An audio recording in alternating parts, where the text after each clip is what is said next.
Salut, prietenii mei! Vă aduc înspre audiție o melodie care o dedic pentru fratele meu, Adrian Bereu Acordureanu de la Iași, care la rândul lui lasă un mesaj pentru toate femeile masculine și toți șobolanii care sunt bombardieri doar pe live. Lupi, bă!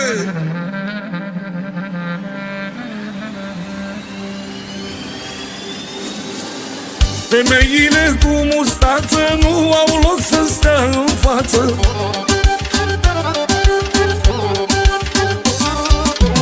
Peste tot vă dați rechin, dar de fapt purtați bikini.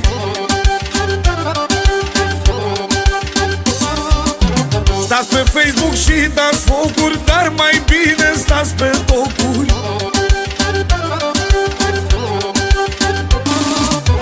Doar în buletine aveți și voi nume de băieții.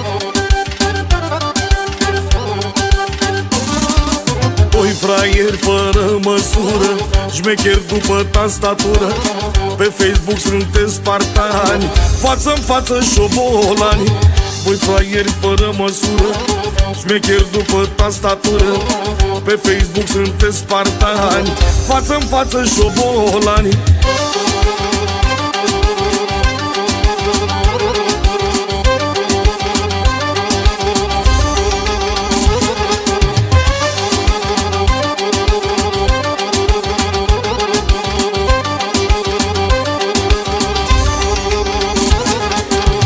Voi cei care n-aveți scuze când vă dați cu ruși pe buze,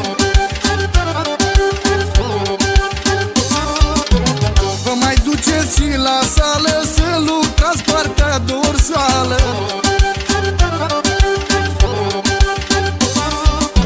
Retarzi cu haine mulate și avariați în spate.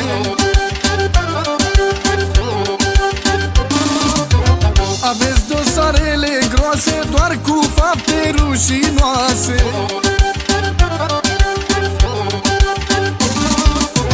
Voi fraieri fără măsură, șmecheri după tastatură. Pe Facebook vă dați spartani, față-n față șobolani.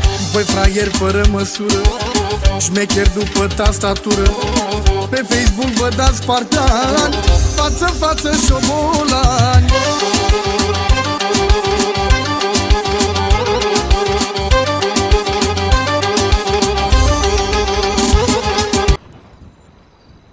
Mai dragi dați. Da, ești curat, Voyager. Mergi și joacă, liniștit. Sunteți slabi cu aia, nu mai plângeți. Acțiune și băieți, ăsta șefii mei.